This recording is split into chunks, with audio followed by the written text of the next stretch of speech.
Assalamualaikum warahmatullahi wabarakatuh. Akkam nagaa isinin jedha kabajamtoota hordoftoota Oromoo Samsung irratti nu hordoftan jechuudha. Egaan hordoftoota keenya turtii ji'a shaniin booda online irratti deebi'aa jirra. Maamiloonni keenya hundi keessanuu baga nagaan nu eegdan isinin jedha jechuudha.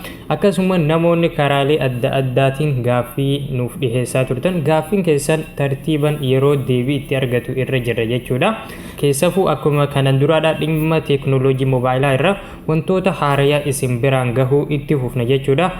Akkasuma dhimma seekuruutii wal qabate akkamitti of eeggannoo gochuun akka danda'amullee isin biraan geenya jechuudha. Dabalata immoo karaalee namoonni dhoksaan ittiin nama hordofan baasnee saaxiluu akkamitti of eeggannoo akka gochuu dandeessan isiniif dhihaata jechuudha. Kanaaf maamiloota keenya hundi keessaniyyuu wanti isinirraa eegamu salphaa jechuudha. Warroonni kanaan dura nu hordofaa jirtan baay'ee gaariidha. Ammallee viidiyoo keenya like share gochuu akka itti fuftan isin gaafadha jechuudha. Warroonni haarofni ammoo hanga ammaatti maamila keenya hin tahin jechuudha. Karaa YouTube'itiin nu hordofuudhaaf YouTube keessa ni seentanii bakka sarchii kanatti Oromoo Samsung jettanii barreessuu ni dandeessu jechuudha.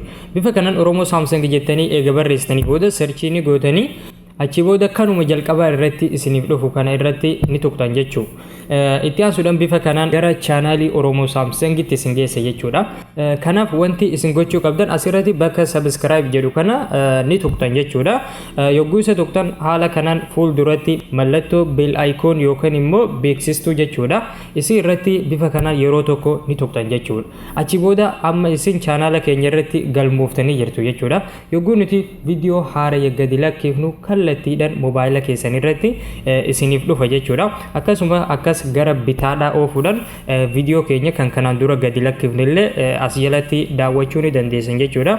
Ammallee gara bitaa oofuudhaan pileeylistii keessatti ammoo viidiyoolee keenya kanneen bara 2015-2016 akkasuma barnoota murteessaa ta'an barnoota haarayaa kophaatti isiniif keenyatti jirra jechuudha. Pileeylistii kana jalallee dhuftanii daawwachuu ni dandeessan jechuudha. Egaan hordoftoota keenya egaa karaa YouTube'itiin subscribe gootanii galmooftanii booda karaa Facebook'aatiin illee akka nu hordoftan isin affeerra jechuudha. Facebook'a keessan seentanii achi booda bakka sarchii godhamu kanatti akkuma silaatti Oromoo Samsung jettanii barreessitu jechuudha.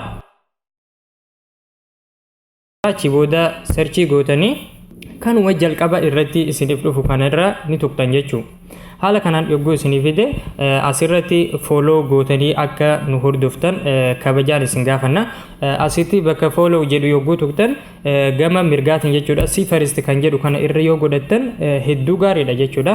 Barnootni nuti karaa Facebook'aa kanaan gadi lakkifnu osoo isin jala hin dabarree nu hordofuu dandeessan jechuudha.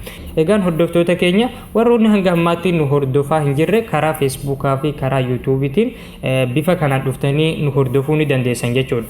Dabalata immoo karaalee biraatiinis nu hordofuu dandeessanii fakkeenya garee WhatsAppii ni qabna jechuudha. Telegram irratti chaanaala ni qabna, Twitter irratti akkaawuntii ni qabna jechuudha. Karaalee sanillee yoo nu hordofuu feetan ammoo liinkii isaaniidha description boxii keessa isiniif kaha yookaan immoo koomentii jalqabaa irra isiniif kaha jechuudha. Liinkii irratti tuquudhaan karaa barbaaddanii nu hordofuu dandeessan jechuudha. Egaan hordoftoota keenya dhuma irratti ammoo kan isiniin jedhu gaaffii maamiloonni keenya nu gaafatan guutuutti deebii itti kennuudhaaf akkasuma jabaannee hojjechuudhaaf jechuudha. Yoo ani online irraa bade barsiisonni Oromoo Samsung irratti barsiisan akka jiraataniif jechuudha. Barsiisota haarayaa isiniif fidaatiin jira jechuudha. Barsiisonni haarofni kun yeroo dhiyootti Oromoo Samsung kana irratti barnoota isaanii isin barsiisuu ni eegalan jechuudha. Kanallee akka abdiin eeggatan asumaan isiniif dhaamuu barbaada jechuudha. Egaan hordoftoota keenya har'a kanuma isiniin jedhuu dhufe guyyoota muraasa booda barnoota haarayaan kan walitti deebinu ta'a jechuudha. Hanga sanitti nagaan turaan isiniin jedha galatooma.